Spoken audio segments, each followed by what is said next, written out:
A first ultrasound is supposed to be a moment of pure magic, the first glimpse into a future you've lovingly built with your partner. For Crystal Armstrong, it was the day her world didn't just crack, it shattered into 1,000,000 irreparable pieces. She walked into that sterile white room, expecting to see the flickering heartbeat of her baby. She did.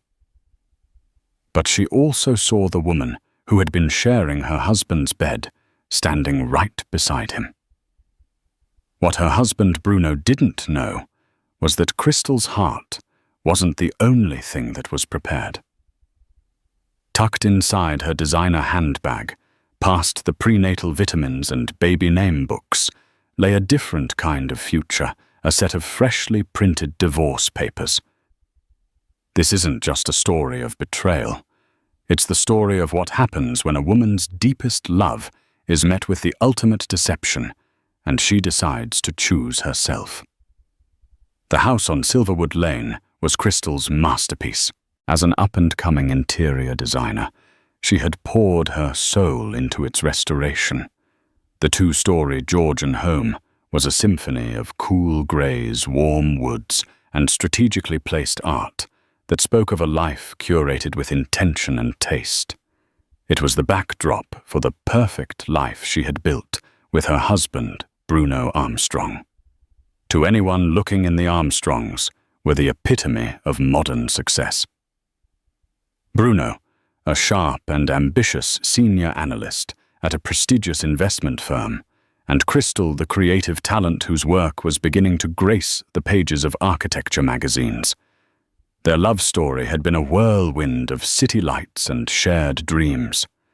They met at a charity gala, a cliché they both found amusing.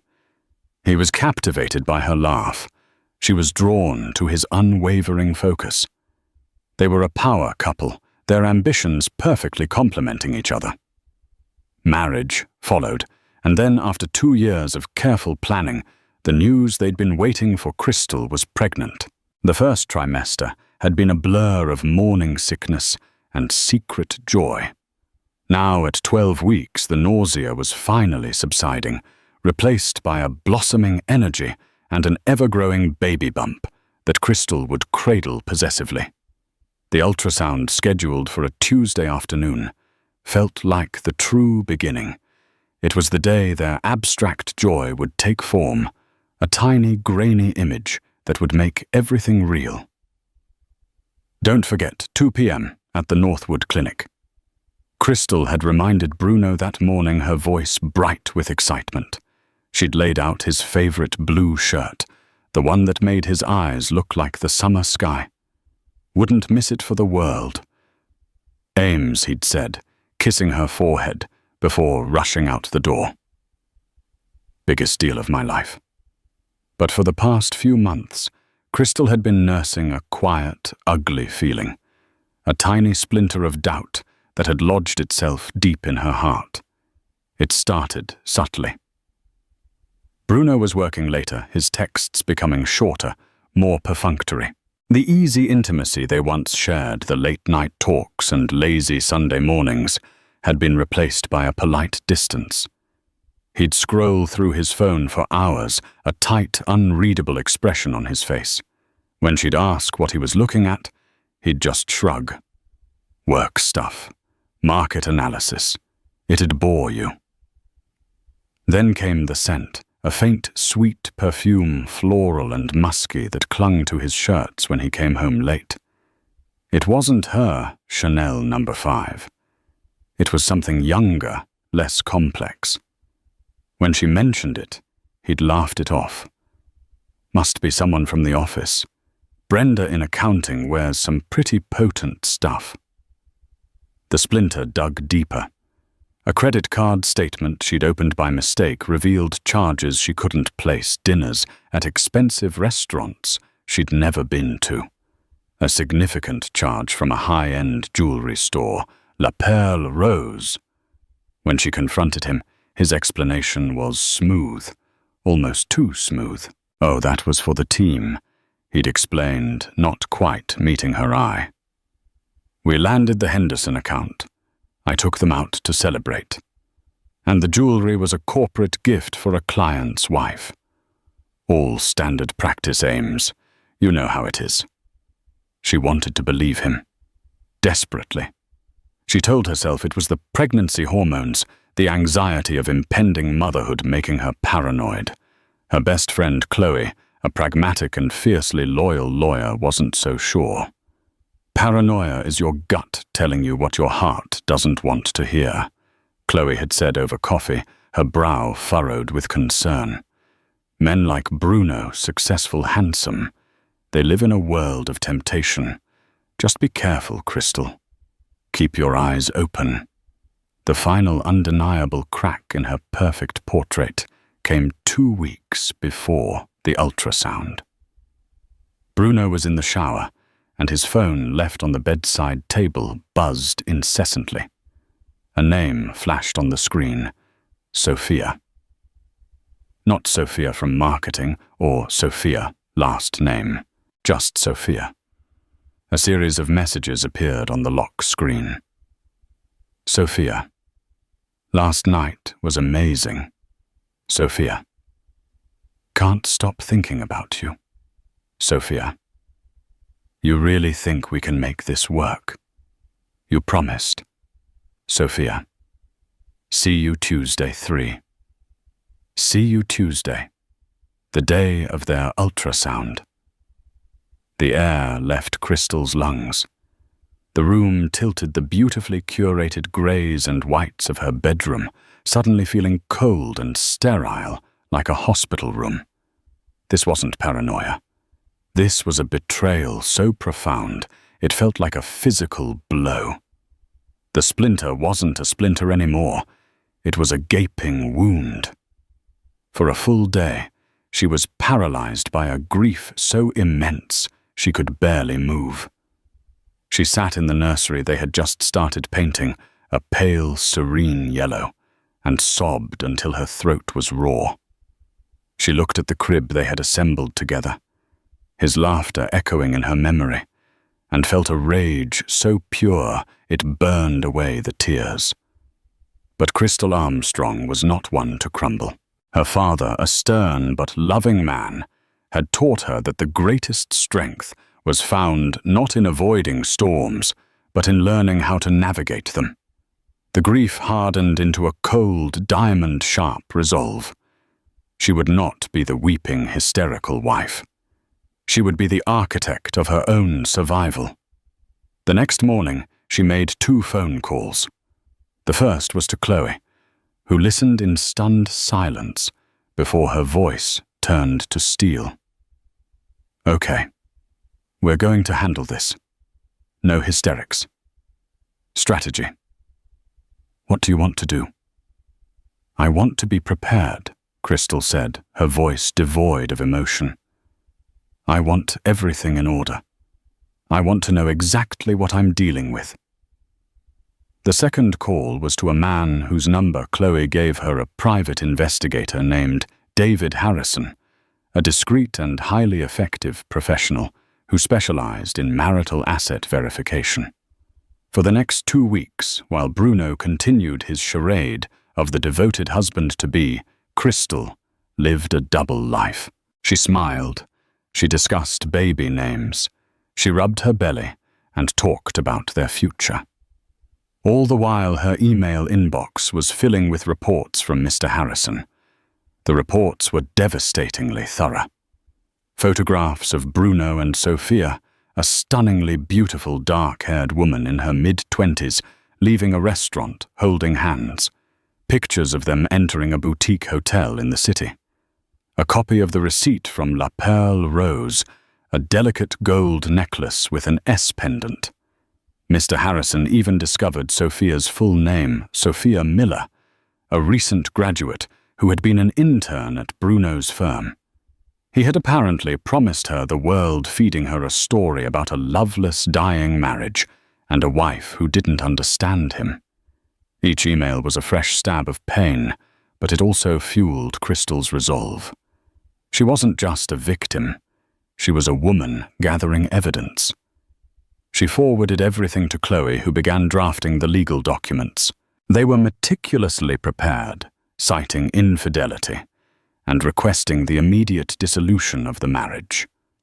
The petition was aggressive, leveraging Crystal's knowledge of their shared assets and demanding full ownership of the house on Silverwood Lane, which she had paid the down payment for with her own inheritance. On the Monday before the ultrasound, the final documents were ready. Chloe had them couriered to Crystal's house. She hid the large manila envelope in the bottom of her oversized Celine handbag, beneath the baby books and prenatal vitamins. It felt impossibly heavy, like it contained the weight of her entire shattered future. She was ready. Bruno was planning to bring his two worlds together on Tuesday. He just didn't realize that Crystal was about to bring a third, the unvarnished, brutal truth.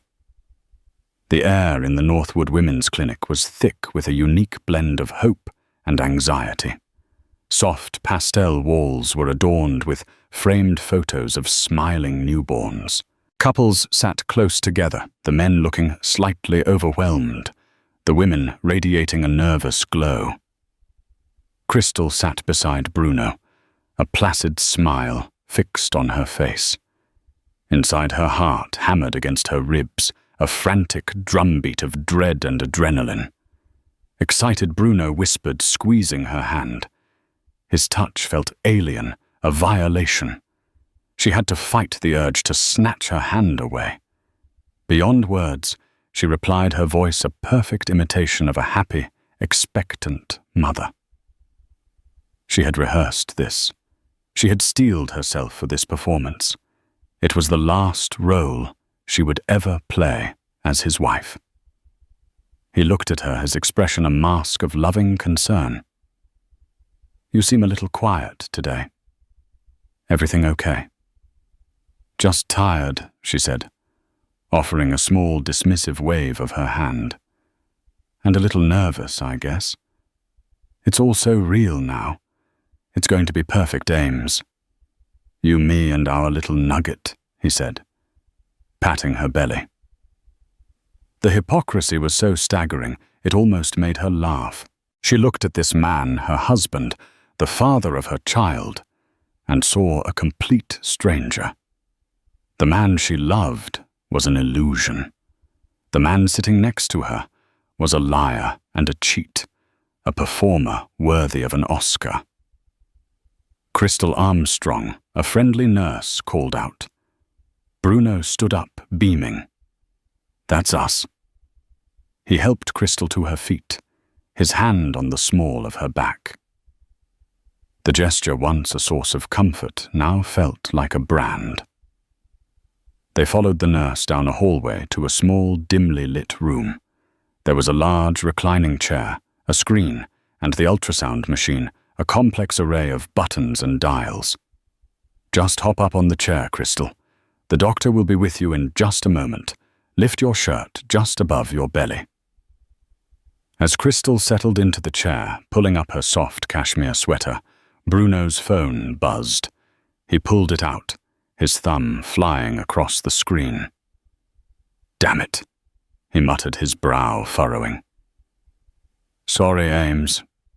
It's work. A client is having a meltdown. I need to make a quick call. I'll be right back. I promise." He leaned down to kiss her, but she turned her head slightly so his lips landed on her cheek. "Hurry back," she said, her voice flat. "You don't want to miss it, not for the world." He repeated his mantra of lies. He slipped out of the room, and Crystal was left alone in the quiet. The nurse had left a bottle of gel on the machine, and Crystal stared at it. In a few moments, that cold gel would be the conduit to the first image of her child, a child who would now be born into a broken home. A single hot tear escaped and traced a path down her temple. She wiped it away angrily. "Not now. Stay strong." Minutes stretched into an eternity. The sonographer, a kind-faced woman named Maria, came in and introduced herself. "Where's Dad?" she asked with a smile. He had to take a quick work call. He'll be right back, Crystal said, the lie tasting like ash in her mouth. Just as Maria was about to start, the door opened. Bruno walked in a sheepish grin on his face. Sorry about that. Everything's handled. But he wasn't alone. Standing just behind him, hesitating in the doorway, was Sophia Miller. She was even more beautiful in person. Long, dark, glossy hair fell over the shoulders of an expensive-looking trench coat. She was younger than Crystal probably by a decade, and had the flawless skin and wide-eyed look of someone who had never known true hardship. She clutched a designer bag, and around her neck, gleaming against her collarbone, was the delicate gold necklace with the S pendant. She looked nervous, her eyes darting from Bruno to Crystal and back again. Time seemed to slow down. The hum of the ultrasound machine, the soft lighting, the photos of happy babies on the wall. It all faded into a distorted, surreal backdrop for this nightmare. Crystal's gaze locked on Bruno. She didn't scream. She didn't cry. She just stared, her expression a blank canvas of disbelief and contempt. Bruno, a deer in the headlights, began to stammer. Ames, this is Sophia, a colleague from work. She was just in the area, and I mentioned where I was going, and she wanted to offer her support. You know, as a friend. A friend. The word was so absurd, so insulting it was almost comical. The sonographer Maria looked between the three of them, her professional smile frozen on her face. The air in the small room was now so thick with tension it was barely breathable. She cleared her throat. Shall we get started? Sophia gave a tiny, awkward wave. It's so nice to finally meet you, Crystal. Bruno talks about you all the time. Crystal's eyes, cold as ice chips, flickered to Sophia. She didn't acknowledge her. She simply turned her gaze back to the sonographer. Yes, please. Let's get started. Bruno, seemingly taking this as a sign of acceptance, guided Sophia further into the room. They stood together, a united front, near the head of the chair. He had brought his mistress to their baby's first ultrasound. The sheer, unmitigated audacity of it was breathtaking. Maria squirted the cold gel onto Crystal's stomach. Crystal flinched, but her eyes remained fixed on the monitor. The sonographer began moving the transducer across her skin. A grayscale, swirling image appeared on the screen. And then there it was, a tiny flickering pulse in the center of a small bean-shaped form. Thump, thump, thump, thump, thump, thump. The sound filled the room, the strong, steady, rhythmic beat of her baby's heart. It was the most beautiful sound Crystal had ever heard, and it was happening in the middle of the ugliest moment of her life. There's your baby, Maria said softly, her voice a gentle anchor in the storm. Heartbeat is strong, 165 beats per minute. Everything looks perfect. Tears welled in Crystal's eyes, but this time they were not for her broken heart. They were for the tiny life on the screen, a life that was hers, and hers alone. In that moment, watching that valiant little heart beat against all odds, Crystal knew she would do anything to protect it. Bruno, oblivious to the storm raging within his wife, was captivated. Wow. He breathed, his hand reaching out to touch Crystal's shoulder. Look at that, Ames. That's our baby. Crystal shrugged his hand off as if it were a spider. After a few more minutes of measurements and images, Maria smiled. All right, everything looks wonderful. I'll just go print some pictures for you. I'll give you 3 a moment. The door clicked shut, leaving them in a suffocating silence, broken only by the hum of the machine. Bruno finally seemed to register the Arctic chill emanating from his wife. Ames, are you okay? You haven't said a word. Crystal slowly, deliberately sat up. She wiped the gel from her stomach with the paper towel Maria had left. Her movements were calm, methodical. She reached for her large Celine handbag. Bruno watched her, a flicker of unease finally entering his eyes. Sophia stood awkwardly by the door, looking like she wanted to be anywhere else in the world. Crystal's hand bypassed the vitamins and the baby books. Her fingers found the stiff edges of the manila envelope. She pulled it out and placed it on her lap. Her voice, when she finally spoke, was quiet, but it cut through the room like a shard of glass. I'm glad you're both here, she said, her eyes locking onto Bruno's. It makes this much more efficient. She opened the clasp of the envelope and slid out a thick sheaf of papers. She held them out to him. What's this? He asked, his voice laced with confusion. This, Crystal said, her gaze unwavering, is a petition for the dissolution of our marriage. Bruno stared at the papers as if they were a venomous snake. His face went pale. What, Crystal? What are you talking about? Is this a joke? Read the room. Bruno, she said, her voice dripping with scorn. Does it look like I'm joking? She then flickered her gaze to Sophia, who had gone ashen. And you, Sophia, you might want to see what you've won. Page 7. Details his financial commitments, or lack thereof. Page 9 includes photographs. You're quite photogenic. Sophia's jaw dropped. Her eyes darted from the papers to Bruno, a look of dawning horror on her face. Crystal stood up, her movements graceful and steady. She took one of the freshly printed ultrasound photos from the tray where Maria had left them.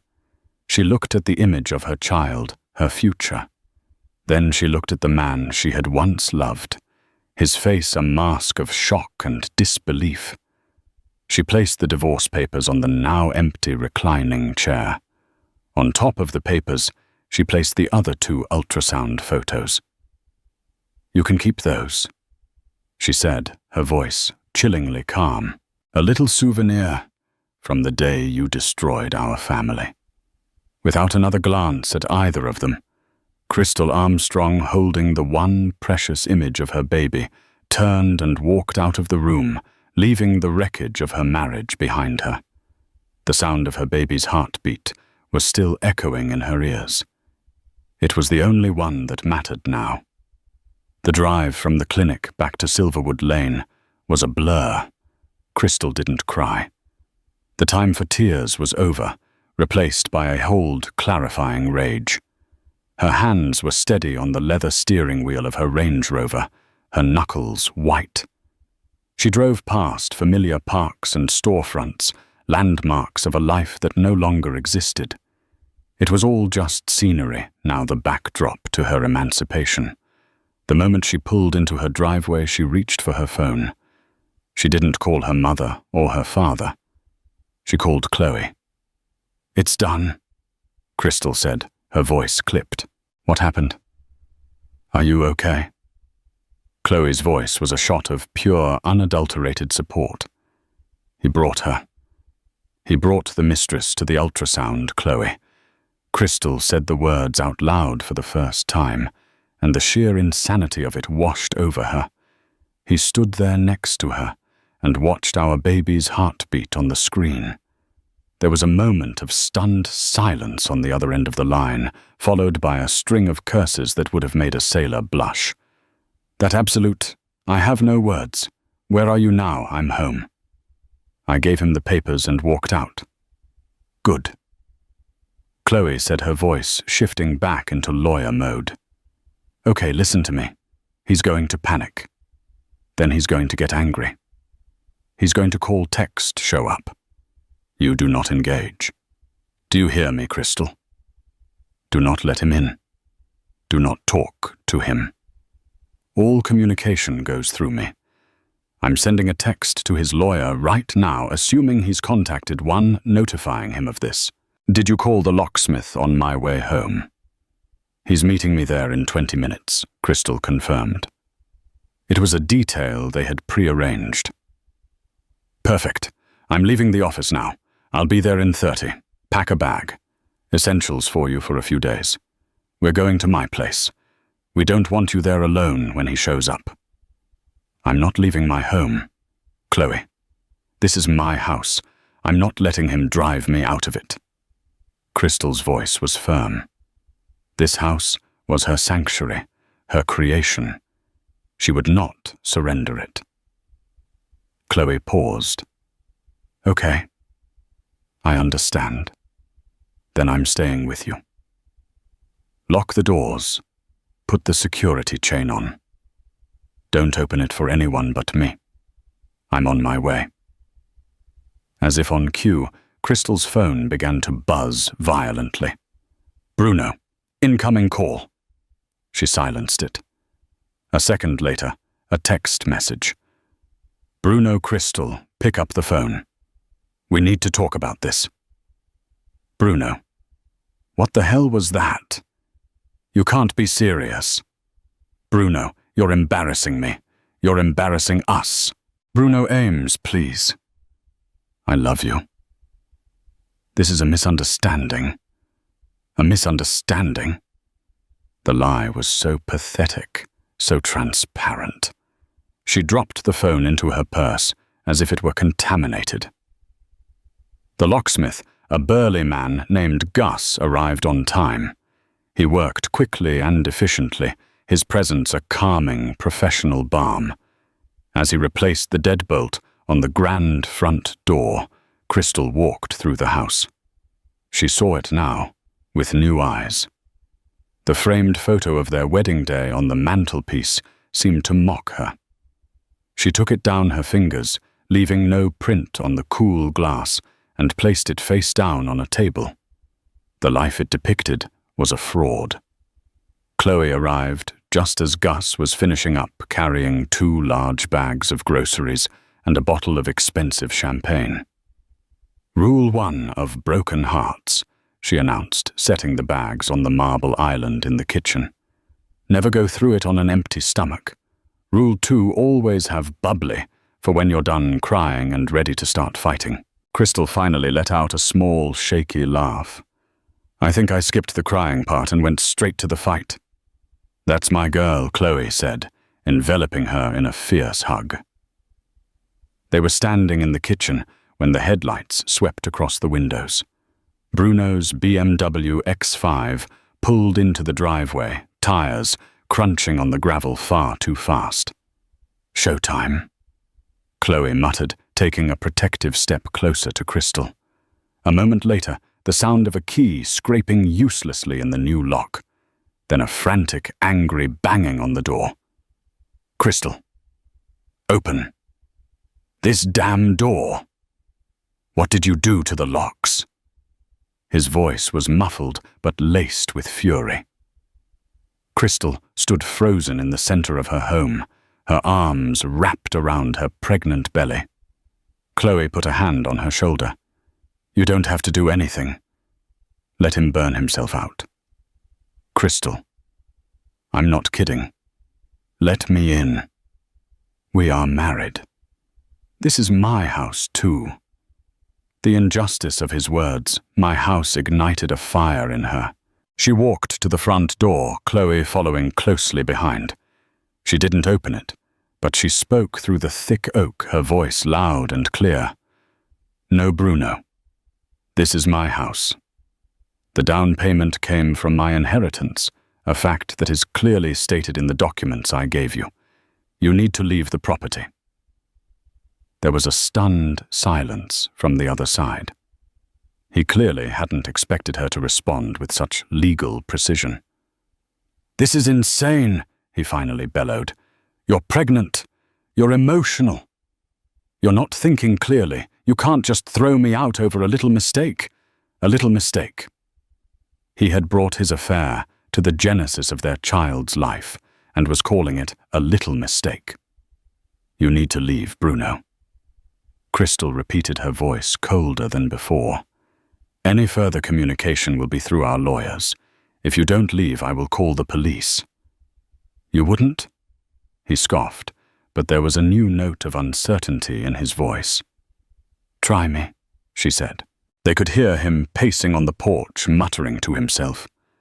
His phone probably buzzed with a message from his own newly hired lawyer, confirming Chloe's instructions. After a few more tense moments, they heard him stomp down the steps.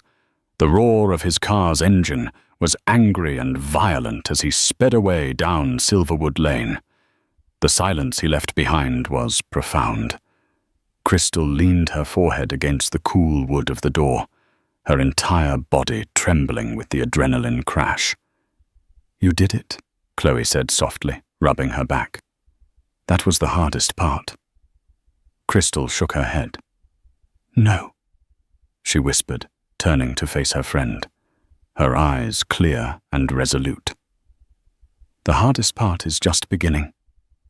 But I'm ready." That night they drank the champagne not in celebration, but as a toast to resilience. They ate pasta straight from the pot and talked about the future. Not a future with a man in it, but a future with a baby, a career and a home that was truly and completely her own. As Crystal finally drifted off to sleep in her own bed, the sheets blessedly free of his scent, she didn't dream of Bruno. She dreamed of the color she would paint the nursery, now a bold, brilliant shade of sunrise orange, the color of a new day. The days that followed the confrontation at the clinic were a brutal education in the mechanics of divorce. The war wasn't fought with shouted words across a porch, but with coldly worded emails and exorbitant legal bills. Bruno, recovering from his initial shock, came out swinging. He hired one of the most ruthless divorce attorneys in the city, a man named Marcus Thorne, whose reputation for scorched earth tactics was legendary. The first volley was an attempt to paint Crystal as an unstable, emotionally erratic pregnant woman. Thorne's letters, CC'd to Chloe, were masterpieces of veiled insinuation. They referenced her hormonal state, her impulsive actions in changing the locks, and her unwillingness to engage in reasonable reconciliation. They demanded Bruno be allowed back into the home and proposed a joint custody arrangement that was laughable in its audacity. Chloe met every attack with a cool, surgical precision. "Standard playbook," she told Crystal, scanning a particularly nasty letter from Thorne. "He's trying to build a narrative. We'll counter with our own the story of a calculating, deceitful husband whose flagrant infidelity created an unsafe and emotionally damaging environment for his pregnant wife." The evidence from the private investigator became their shield and sword. The photos, the hotel receipts, the jewelry bill, Chloe compiled them into a damning portfolio that made Thorne's claims of a little mistake look utterly ridiculous. But the legal battle was only one front. The second, more insidious front opened with a phone call from a number Crystal didn't recognize. It was her mother-in-law, Eleanor Armstrong. Eleanor was a formidable woman, the matriarch of a family that valued appearances above all else. She was all old money and quiet judgment, her affection for Crystal always feeling conditional on how well she played the role of the perfect daughter-in-law. Crystal dear Eleanor's voice was smooth as silk, but with an undercurrent of steel. "I was so distressed to hear from Bruno. He's beside himself." "I'm sure he is," Crystal replied, her voice neutral. "Now I know things must be tense. But you're a sensible girl. You must understand that Men, well, men can be foolish. Bruno loves you. He loves this baby. A momentary lapse in judgment shouldn't be cause to detonate a family. A momentary lapse. It was the party line, the sanitized version of events they had all agreed upon. Eleanor Crystal said her patience wearing thin. This was not a momentary lapse. This was a calculated long-term affair. And he brought his mistress to my ultrasound. There is no coming back from that. There was a sharp intake of breath on the other end. He told me she was a work colleague offering support. Did he? Well, he lied. Just like he's been lying to me for months. And to you, apparently. Eleanor's tone shifted from condescending sympathy to icy disappointment. I think you are letting your emotions get the better of you. You have a duty to this child, to this family, to try and work through this. Tearing everything apart is the selfish choice, Crystal. Think of the scandal. Think of your child growing up in a broken home. That was the line. The selfish choice. My child will grow up in a broken home because its father broke it, Crystal retorted, her voice shaking with repressed anger. The most selfish thing I could do is raise my baby in a house built on lies and disrespect, to teach my child that this is what a marriage looks like. I will not do that. The conversation is over, Eleanor. She hung up the phone, her heart pounding. The call was a stark reminder of the world she was leaving behind, a world where a woman's pain was an inconvenience to be managed, and a man's betrayal was just a mess to be swept under the rug. Meanwhile, Sophia Miller, the catalyst for the entire implosion, was having her own crisis. Bruno's narrative to her had been one of imminent separation. He'd painted Crystal as cold, career-obsessed and emotionally distant. He'd promised Sophia that the baby was a final, desperate attempt by his wife to trap him, but that his heart was with her. He had promised her a future.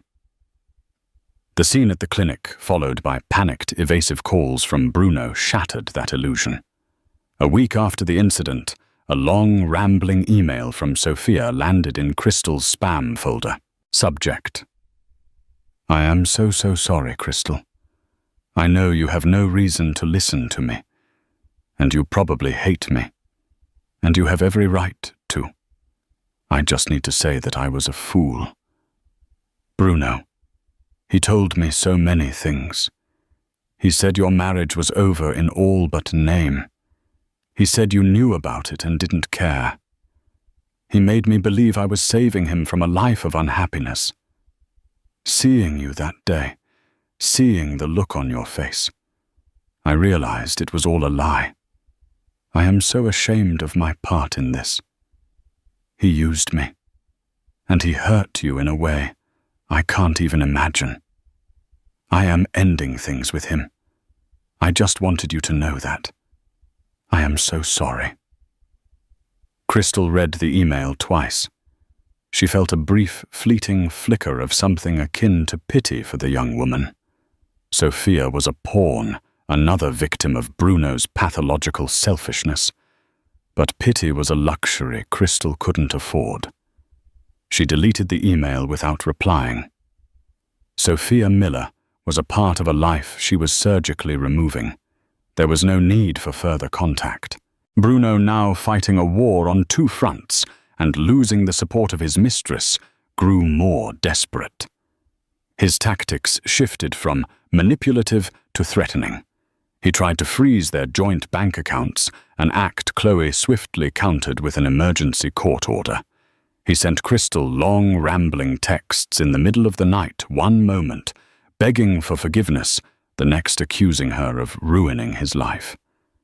His masterstroke of cruelty came in the form of a legal petition from Thorne. He was officially contesting for primary custody of the unborn child, claiming that Crystal's vindictive and unstable behavior proved she would be an unfit mother. When Chloe told her, Crystal felt the ground drop out from beneath her. "He can't be serious," she whispered, her hand flying to her stomach. "He's desperate," Chloe said, her face grim. "He's trying to scare you, to bully you into a settlement that favors him. He has no grounds, Crystal. No judge in the world would look at this fact pattern and grant primary custody to a proven calculating adulterer. But we have to fight it, and it's going to be ugly." The thought of having to prove in a court of law that she was a fit mother to her own child was a violation almost as deep as the initial betrayal. Bruno wasn't just trying to leave her. He was trying to destroy her, to take the one thing that now gave her a reason to live. It was in that dark moment, staring down the barrel of a truly vicious custody battle, that Crystal realized the fight was no longer just about the house or the money. It was about her identity, her future, and her child. Bruno had underestimated her. He thought he had married a woman who curated beautiful spaces. He was about to find out he had married a woman who was willing to burn down the whole ugly structure to protect what was hers. And she had one more card to play, a piece of information from Mr. Harrison's final report that she and Chloe had been holding back, waiting for the perfect moment to strike. The final report from David Harrison arrived not with a bang, but as a quiet, discreet email attachment on a rainy Thursday morning. Crystal sat at her kitchen island, a cup of herbal tea steaming untouched beside her, and read its contents on her laptop. The initial pages were a grim confirmation of what she already knew: more details about Sophia, more proof of the lies. It was painful but familiar territory. Then she reached the final section titled Financial Irregularities. As she read, the rhythmic drumming of the rain against the window panes seemed to fade into a dull hum. Ghost accounts, off-book investments, skimming, embezzlement. The words leaped off the screen, cold and clinical, yet they painted a picture of a man she didn't know at all. This wasn't just a man who had broken his vows. This was a criminal. The sheer scale of the deception, the calculated risk and greed, was breathtaking. A hot, potent wave of fury washed over her, so intense it made her dizzy. It was a primal urge for retribution. She imagined handing the report over to the authorities, watching the smug confidence on Bruno's face crumble under the weight of a public indictment. She envisioned his photograph on the news, the name Armstrong forever tarnished. The desire for vengeance was a sweet, dark poison in her veins. But then her hand moved instinctively to her belly, where a gentle flutter reminded her of the life growing within. Lily. What would a public scandal mean for her? A father in prison would be a lifelong shadow. The name Armstrong, a name she couldn't erase from her child's identity, would become a synonym for crime and disgrace. The child support that would secure their future would evaporate in a maelstrom of legal fees and restitution payments. The fire of her rage cooled into something harder, colder, and far more dangerous: strategy. Revenge was an emotional indulgence, a fleeting satisfaction that would have permanent, messy consequences.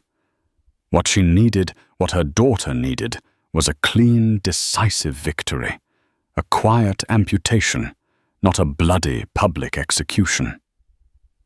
She forwarded the email to Chloe with a single line: "Call me, we need a new game plan." Chloe's response was immediate. "Crystal, this is a nuke. This is the ace of spades, the whole deck. We can end him." "I don't want to end him, Chloe." Crystal said, her voice steady, despite the tremor in her hands. "I want him to disappear.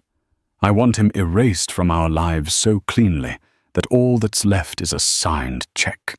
We don't detonate this bomb publicly. We show it to him and let him know we have our finger on the button." A slow, appreciative smile spread across Chloe's face, visible even through the phone. "My God, Crystal, When you finally decide to fight, you fight to win. I like it. We hold this. We wait. He'll make a mistake, give us the perfect moment to play our hand. That perfect moment came a week later, delivered by a courier. It was a formal petition from Marcus Thorne's office. Bruno was officially contesting for primary custody. The document was a work of fiction, a vile narrative painting Crystal as a vindictive and unstable woman whose erratic behavior in the wake of their separation proved she was an unfit and unfit mother. It was a tactic designed to terrorize her into submission. Reading the words, Crystal felt a violation so profound it eclipsed the pain of the affair. He was trying to use their child, her child, as a weapon against her. He was threatening the very core of her identity, the one pure and hopeful thing she had left. The fear was a cold knot in her stomach, but it was quickly consumed by a white-hot, clarifying anger. He had just handed them the justification they needed. He's crossed the line, Chloe, Crystal said, her voice dangerously calm. Set up the meeting. It's time to show him the bomb. The day of the settlement conference, Crystal stood before the full-length mirror in her bedroom. She chose her outfit with the precision of a general preparing for battle. Not a soft maternal dress, but a sharp black sheath dress by the row, its impeccable tailoring a kind of armor. Her hair was pulled back in a severe, elegant chignon. Her makeup was understated but flawless. She was 6 months pregnant now, her belly a proud, defiant curve that the dress accentuated rather than hid. She was not a victim. She was a mother protecting her territory. Walking into the gleaming impersonal conference room at Chloe's firm felt like stepping into an arena. Bruno and Marcus Thorne were already seated, a portrait of smug male confidence. Bruno looked tired, the strain of his double life now replaced by the strain of legal warfare. But he still wore an air of entitlement. He glanced at Crystal's belly for a fraction of a second before fixing his gaze on the polished table, a silent, cowardly refusal to meet her eyes. Thorne, however, offered a smile that was all teeth. Crystal, Chloe, thank you for coming. Thorne began, his voice a rich baritone of condescension. I'm glad to see you're ready to move past the emotion of the situation and be reasonable. We believe we have a proposal that is more than generous. Of course, it is contingent on the immediate withdrawal of this baseless and frankly inflammatory petition and a more equitable and realistic approach to the custody of the child. Chloe let the silence stretch after he finished, a deliberate, unnerving pause. She didn't respond to his points. Instead, she reached into her leather briefcase and pulled out a slim black folder. It looked innocuous, but Crystal knew it contained devastation. With a faint whisper of paper on wood, Chloe slid it across the vast mahogany table until it stopped directly in front of Thorne. Before we discuss your client's idea of generosity, Chloe said, her voice deceptively mild, perhaps you'd like to review our firm's most recent findings. Consider it supplemental information. Thorne's smile tightened. Annoyed by the deviation from his script, he picked up the folder with a sigh and flipped it open. The change was instantaneous and fascinating to watch. The smug confidence drained from his face as if a plug had been pulled. His shoulders, once squared and arrogant, slumped. His complexion turned a pasty, sickly grey as his eyes scanned the single-page summary. The account numbers, the estimated sum of the embezzlement, the name of the informant. He looked up from the paper, his professional mask shattered, and stared at Chloe with a look of pure shock. Then his gaze darted to Bruno. Bruno had been watching with detached curiosity, but seeing the look on his lawyer's face, his own expression shifted to one of confusion, then alarm. He leaned over to see the paper. Crystal watched as his face went through a rapid, brutal series of transformations, from confusion to dawning recognition, from recognition to sheer animal panic. He finally lifted his head and looked directly at Crystal. In his eyes, she saw no love, no remorse, only the raw, primal fear of a trapped animal. He knew. He was caught. Thorn, fumbling to regain his composure, cleared his throat. What is the meaning of this? He stammered, his voice a weak imitation of its earlier strength, that Chloe said, leaning forward, her voice now hard as flint is our counteroffer. It is not open for negotiation. My client, Crystal, will receive full unencumbered title to the house on Silverwood Lane. She will receive sole physical and legal custody of her child now and forever. A non-negotiable child support trust of 7 figures will be established and funded within 30 days. Your client will waive all future rights and claims to any and all marital assets. He will sign today.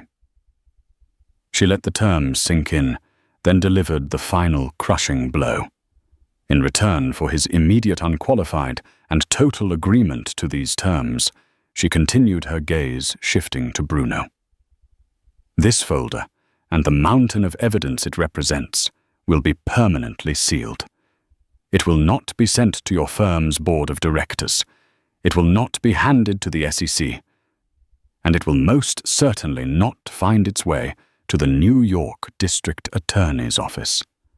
She paused, her voice dropping to a near whisper. But if you refuse, if you hesitate, or if you ever for the rest of your child's life attempt to challenge this custody agreement, we will burn you to the ground. Is that perfectly crystal clear? The room was utterly silent, save for the faint hum of the air conditioning. Thorn was rendered mute, staring at the career-ending, life-destroying summary in his hands. Bruno had shrunk into his expensive suit. The arrogant financier was gone, replaced by a hollowed-out man, checkmated and utterly broken. He stared at his hands on the table, unable to speak. The hour they were given wasn't needed. Thorn advised his client in frantic whispers, and a new settlement agreement was drawn up on the spot. As Bruno picked up the pen to sign away his home, his marriage and his parental rights, his hand trembled so violently he could barely form his own name. He never looked at Crystal again. He signed the last page and walked out of the room, a ghost leaving the scene of his own haunting. 3 months later, after 22 hours of labor, Crystal gave birth to a beautiful, screaming 7-pound baby girl. She named her Lily. Holding her daughter for the first time, skin to skin, Crystal felt a wave of love so fierce and absolute it washed away the last vestiges of pain and anger. Every tear, every sleepless night, every hard choice had led to this perfect, sacred moment. It had all been worth it. The house on Silverwood Lane underwent a baptism. The somber greys and cool neutrals were replaced with warm creams, soft linens and vibrant splashes of color. The nursery was painted a brilliant, joyful sunrise orange. The master bedroom, once a site of betrayal, was now a serene sanctuary in shades of green and ivory. Piece by piece, she was erasing the past, building a new world on its foundations. One cool autumn evening, she sat in a rocking chair in the orange nursery, Lily sleeping peacefully against her chest. She looked out at the quiet street, the leaves on the trees turning gold and red. She had heard through Chloe that Bruno had been fired, the firm citing a loss of confidence. He had sold his car, liquidated his assets to fund the trust, and moved somewhere out west, disappearing from the life he had so spectacularly destroyed. Sophia was a footnote, a ghost from a story that no longer mattered. Crystal looked down at Lily's tiny, perfect face her chest rising and falling in a steady, peaceful rhythm. The ultrasound photo, the one she had clutched like a talisman as she walked out of the clinic that day, was in a silver frame on the dresser. It was no longer a symbol of betrayal. It was a marker of her independence, the first artifact of her new life. She had walked into a storm and come out the other side not just intact, but stronger, fiercer, and more sure of herself than ever before.